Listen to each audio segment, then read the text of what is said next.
Listen, speak, read, write. Thank you for watching this video. Please show your support. Subscribe now, like, and comment. This is a read-along video. As you read along, a green dot will appear at times to let you know where we are in the text. A sound effect lets you know we've moved on to a new screen or page in the text.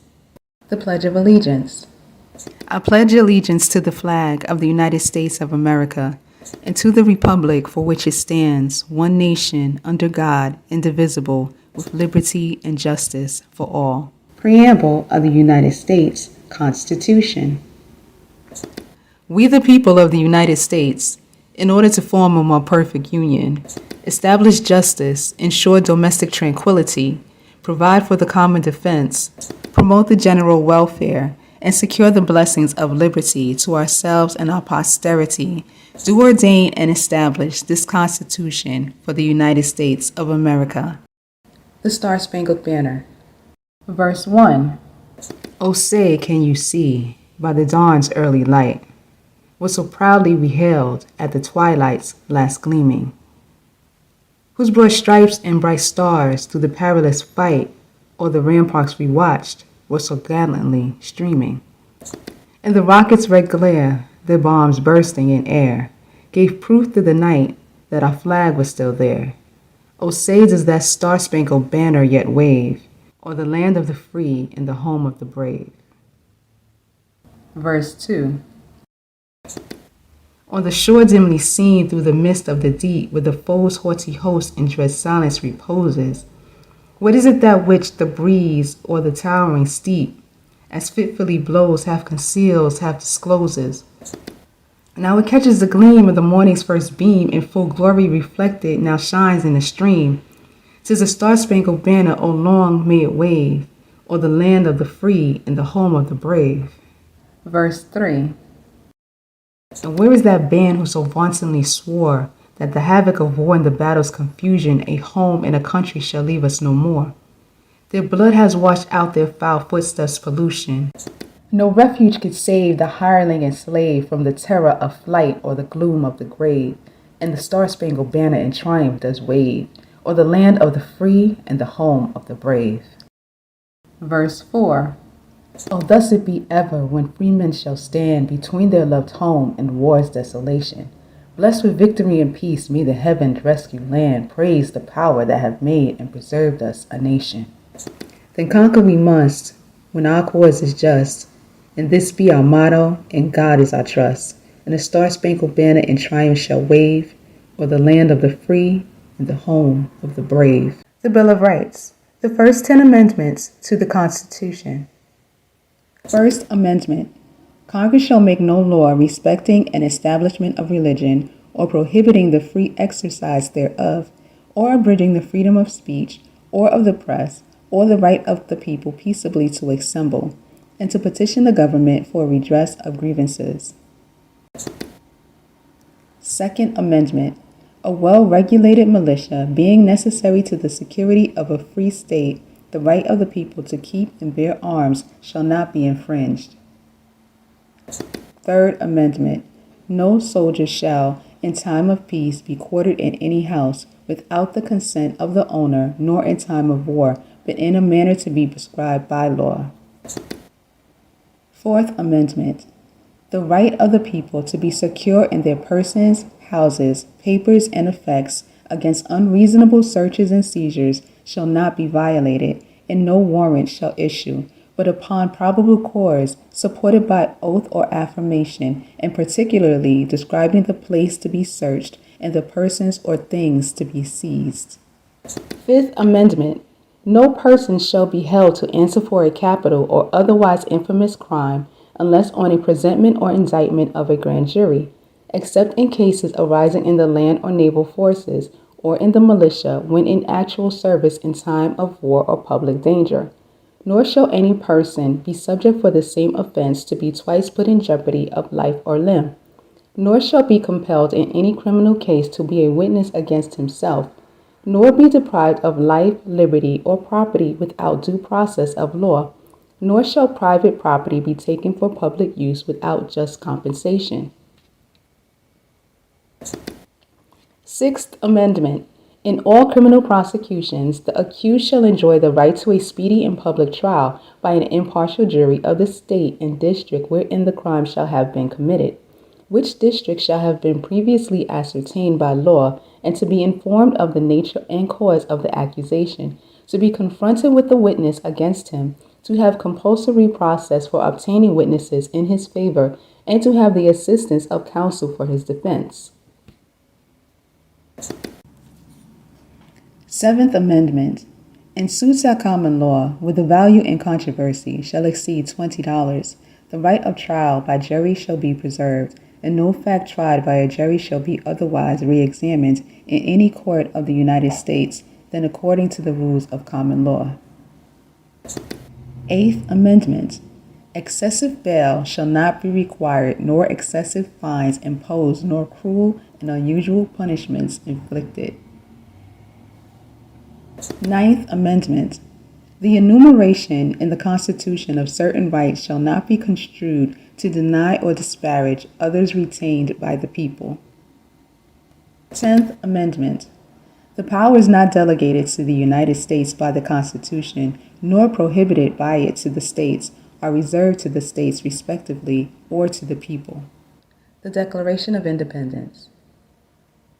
In Congress, July 4, 1776, the unanimous Declaration of the 13 United States of America.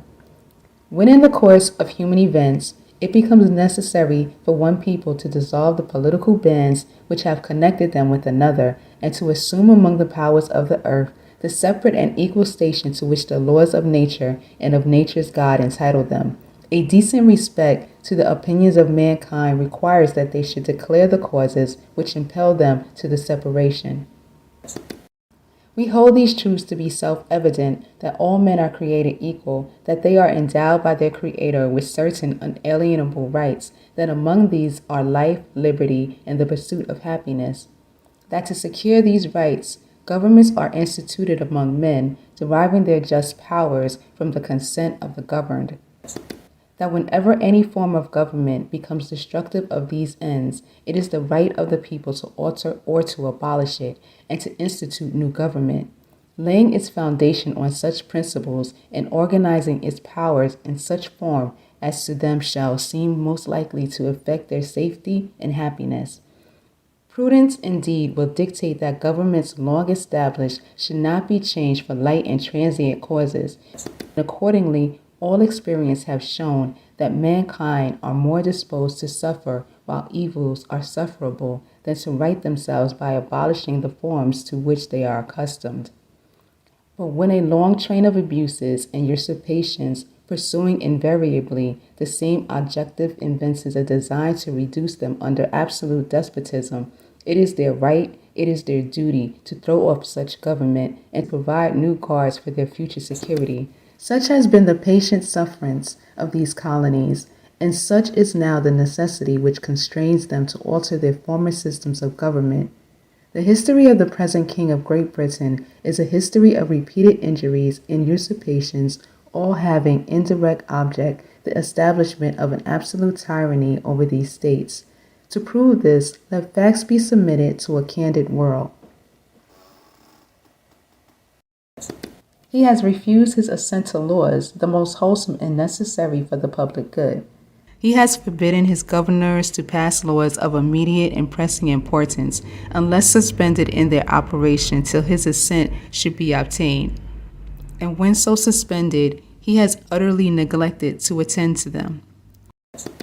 He has refused to pass other laws for the accommodation of large districts of people, unless those people would relinquish the right of representation in the legislature, and a right inestimable to them and formidable to tyrants only. He has called together legislative bodies at places unusual, uncomfortable, and distant from the depository of their public records, for the sole purpose of fatiguing them into compliance with his measures.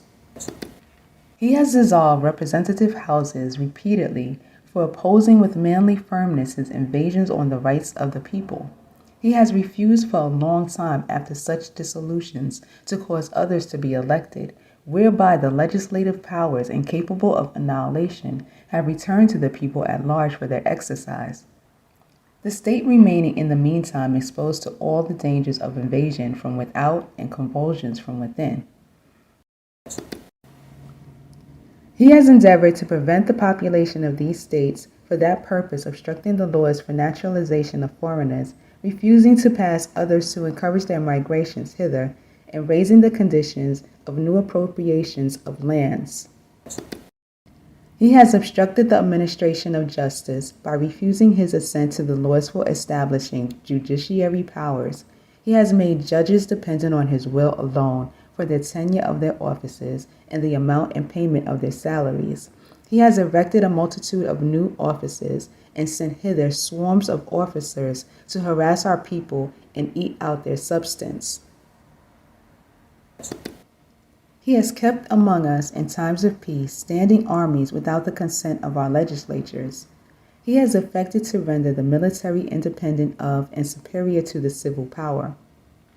He has combined with others to subject us to a jurisdiction foreign to our Constitution and unacknowledged by our laws, giving his assent to their acts of pretend legislation. For quartering large bodies of armed troops among us, for protecting them by a mock trial from punishment for any murders which they should commit on the inhabitants of these states, for cutting off our trade with all parts of the world, for imposing taxes on us without our consent, for depriving us in many cases of the benefits of trial by jury, for transporting us beyond seas to be tried for pretend offenses, for abolishing the free system of English laws in a neighboring province, establishing therein an arbitrary government, and enlarging its boundaries so as to render it at once an example and fit instrument for introducing the same absolute rule into these colonies. For taking away our charters, abolishing our most valuable laws, and altering fundamentally the forms of our governments, for suspending our own legislatures and declaring themselves invested with power to legislate for us in all cases whatsoever. He has abdicated government here by declaring us out of his protection and waging war against us. He has plundered our seas, ravaged our coasts, burned our towns, and destroyed the lives of our people. He is at this time transporting large armies of foreign mercenaries to complete the works of death, desolation, and tyranny, already begun with circumstances and cruelty and perfidy scarcely paralleled in the most barbarous ages, and totally unworthy of the head of a civilized nation. He has constrained our fellow citizens taken captive on the high seas to bear arms against their country, to become the executioners of their friends and brethren, or to fall themselves by their hand. He has excited domestic insurrections amongst us, and has endeavored to bring on the inhabitants of our frontiers, whose known rule of warfare is an undistinguished destruction of all ages, sexes, and conditions. In every stage of these oppressions, we have petitioned for redress in the most humble terms. Our repeated petitions have been answered only by repeated injury. A prince whose character is thus marked by every act which may define a tyrant is unfit to be the ruler of a free people. Nor have we been wanting in attentions to our British brethren. We have warned them from time to time of attempts by their legislature to extend unwarrantable jurisdiction over us. We have reminded them of the circumstances of our immigration and settlement here. We have appealed to their native justice and magnanimity, and we have conjured them by the ties of our common kindred to disavow these usurpations, which would inevitably interrupt our connections and correspondence. They too have been deaf to the voice of justice and of consanguinity. We must, therefore, acquiesce in the necessity which denounces our separation and hold them as we hold the rest of mankind, enemies in war, in peace, friends.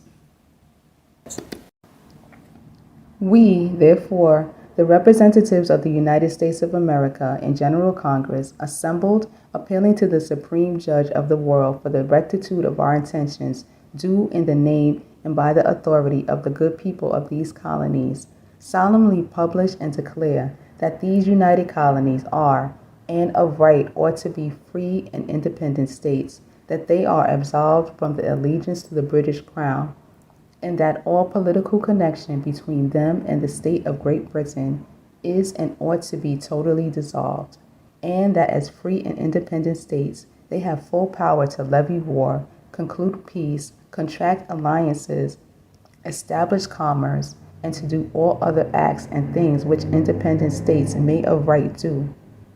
And for the support of this declaration with a firm reliance on the protection of the divine providence, we mutually pledge to each other our lives, our fortunes, and our sacred honor. That's the end. Thanks for watching. Like and subscribe, and a comment would be wonderful.